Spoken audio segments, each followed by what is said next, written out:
जेसीबीवर लटकून जीव धोक्यात, नायब तहसीलदारांच्या धाडसी कारवाईने अवैध उत्खनन उघड. कोही तालुक्यात महसूल विभागाची मध्यरात्री धाड, जेसीबी चालक अंधाराचा फायदा घेऊन पसार. तासभरातच पोलिसांकडून आरोपीला अटक. कोही तालुक्यातील मौजाबोरी नाईक शिवारात गावठाण जागेवर सुरू असलेल्या अवैध माती व मुरुम उत्खननावर महसूल विभागाने धाड टाकत मोठी कारवाई केली. या कारवाई दरम्यान जेसीबी चालकाने वाहन पळवून नेत असताना नायब तहसीलदारांचा जीव धोक्यात घातल्याची धक्कादायक घटना उघडकीस आली आहे. मिळालेल्या माहितीनुसार दिनांक 5 मे रोजी रात्री 10:30 वाजच्या सुमारास कोही तहसील कार्यालयातील नायब तहसीलदार श्री बुद्धभूषण अर्जुनराव निकाळजे वय 37 वर्षे यांना गोपनीय माहिती मिळाली की मौजाबोरी नाईक येथील गावठाण जागेवर अवैधरित्या माती व मुरुम उत्खनन सुरू आहे.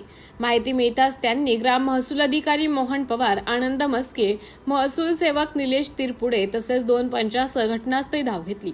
कारवाई दरम्यान घटनास्थळी MH40 CX 6918 आणि MH40 CQ 0544 क्रमांकाचे 2 ट्रॅक्टर उभे आढळले. तसेच MH40 CQ 2388 क्रमांकाच्या जेसीबीच्या सहाय्याने माती उत्खनन सुरू असल्याचं निदर्शनास आले. नायब तहसीलदार निकाळजे यांनी जेसीबीवर चढून चालकाला आपण महसूल विभागाचे अधिकारी असल्याची ओळख करून देत वाहन थांबवण्याचे आदेश दिले. मात्र चालकाने आदेश न मानता जेसीबी वेगाने पळवण्यास सुरुवात केली. यावेळी निकाळजे हे वाहनाला लटकलेले अवस्थेत होते. चालकाने रस्त्यालगत झाडांच्या दिशेने जेसीबी नेल्याने झाडांच्या फांद्यांमुळे त्यांच्या जीवाला गंभीर धोका निर्माण झाला होता. दरम्यान समोरून पोलिसांचे वाहन येताच दिसताच चालकाने जेसीबी थांबवून अंधाराचा फायदा घेत जंगलाच्या दिशेने पळ काढला.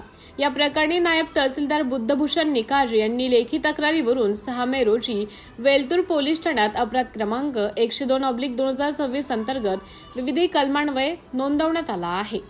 हे गुन्हे दाखल करण्यात आला. यामध्ये भारतीय न्याय संहितेतील कलम तसेच महाराष्ट्र जमीन महसूल अधिनियम, खाण आणि खनिजे अधिनियम व पर्यावरण संरक्षण अधिनियम अंतर्गत गुन्ह्यांचा समावेश आहे.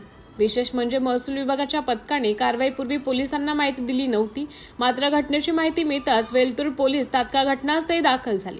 नायब तहसीलदार निकाळजे यांची वैद्यकीय तपासणी करण्यात आली असून त्यांना गंभीर दुखापत झाली नसल्याची माहिती समोर आली आहे. गुन्हा दाखल झाल्यानंतर अवघ्या 1 तासाच्या आत वेलतूर पोलिसांनी आरोपी अय्यूर भगवान थोटे वय 24 वर्ष राहणार दहेगाव तालुका मौदा, सध्या राहणार राजोला तालुका कुही याला ताब्यात घेतले आहे.